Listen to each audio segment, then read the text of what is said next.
So, if you all are preparing for CDS 2 2025 and you are worried that how you will cover Indian polity Lakshmikant book, so here's the solution. You don't have to read the book fully.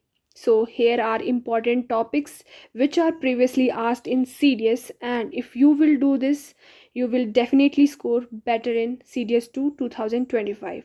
So, here are the list of topics which are previously asked. So we'll start with the first topic, that is features of constitutions. आपको पढ़ना है features of constitution और उसमें भी specifically schedules of constitution, जिसमें आपके specific schedules पूछे जाते हैं जो रिपीट हुए हैं काफ़ी बार, जैसे कि शेड्यूल 5 जो एरियाज़ और ट्राइब्स के बारे में है, और शेड्यूल 6 से आपके स्पेसिफिकली ये पूछा जाता है कि कौन सा स्टेट है वो शेड्यूल 6 के अंडर आता है और कौन सा नहीं।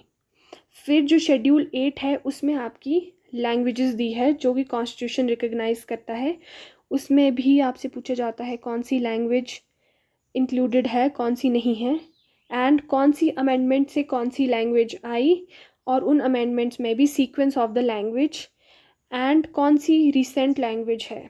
कई बार हमने देखा है कि क्लासिकल लैंग्वेजेस से भी क्वेश्चंस आते हैं। उसके बाद आता है आपका 10th शेड्यूल जो कि एंटी डिफेक्शन लॉ से रिलेटेड है, और ये अभी पीछे कई बार न्यूज़ में भी देखा गया है।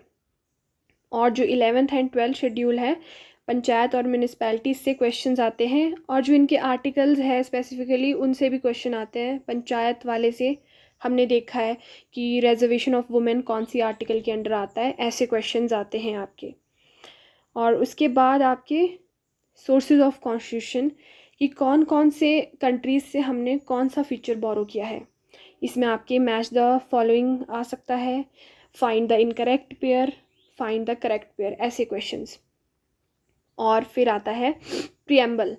प्रियम्बल में आपके क्वेश्चंस बनते हैं कि कौन सी अमेंडमेंट हुई है प्रियम्बल में, कितनी बार अमेंडमेंट हुई है, और जो उसमें वर्ड्स है उनकी क्रोनोलॉजी सीक्वेंस भी पूछ लेता है, जैसे सॉवरेन, सोशलिस्ट, सेकुलर, डेमोक्रेटिक। तो प्रियम्बल डिटेल में पढ़ना है पूरा। फिर very important that is fundamental rights, article 12 से लेके 35 आर्टिकल और उनके सब क्लॉज, एक्सेप्शंस, रिस्ट्रिक्शंस, ये सब आपको पढ़नी है। उसके बाद डायरेक्टिव प्रिंसिपल्स भी पढ़ने हैं, सारे आर्टिकल्स 36 से लेके 51 तक। और फंडामेंटल ड्यूटीज़ आपको पढ़नी है, क्योंकि इससे क्वेश्चंस आता है कि कौन सी फंडामेंटल ड्यूटी नहीं है, फाइंड द इनकरेक्ट वन।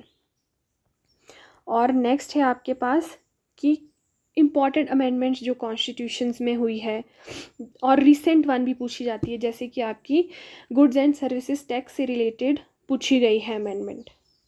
और जो पार्लियामेंट टॉपिक है उससे आपके पास प्रिविलेजेस क्या है एमपीज एमएलएज के, उनकी अपॉइंटमेंट कैसे होती है ये पूछा जाता है। और मोशंस आपके काफ़ी पूछे जाते हैं कि कौन कौन से मोशंस होते हैं पार्लियामेंट में, एग्जांपल एडजॉर्नमेंट मोशन पूछा गया था। और maximum seats in Lok Sabha Rajya Sabha किस स्टेट की है, और किन किन स्टेट्स के पास आपकी लेजिस्लेटिव काउंसिल्स है, और जिन स्टेट के पास आपकी लेजिस्लेटिव काउंसिल है उसमें से भी कौन सी स्टेट ऐसी है जिसके पास मैक्सिमम नंबर्स है लेजिस्लेटिव काउंसिल में भी।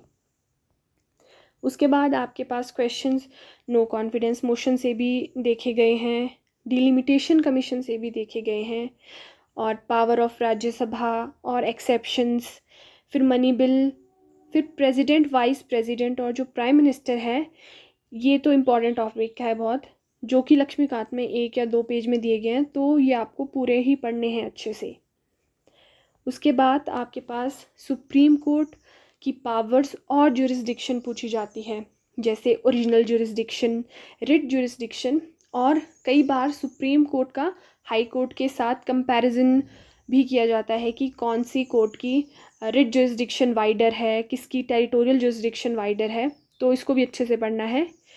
और क्वेश्चंस देखे गए हैं यहाँ से भी, स्टेट्स हैविंग स्पेशल प्रोविजंस, जैसे कि आपको आर्टिकल्स दे देंगे कि आर्टिकल 371 है वो किस स्टेट से रिलेटेड है, अगर आर्टिकल और स्टेट दोनों दिया है तो उसके फीचर्स पूछेंगे कि इसके अंडर कौन कौन से प्रोविजंस है, तो इसमें से आपके पास 6 से 7 और आर्टिकल्स होंगे वो भी आपको पढ़ने हैं।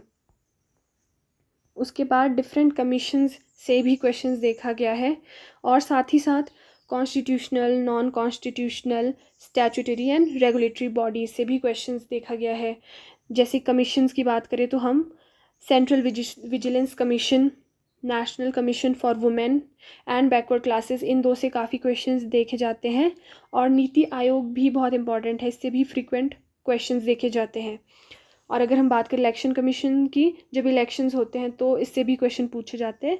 तो बाकी बॉडीज़ भी आपने देखनी है कि कौन सी बॉडीज़ कॉन्स्टिट्यूशनल है, कौन सी नॉन कॉन्स्टिट्यूशनल है, कौन सी स्टैट्यूटरी है और कौन सी रेगुलेटरी बॉडीज़ है।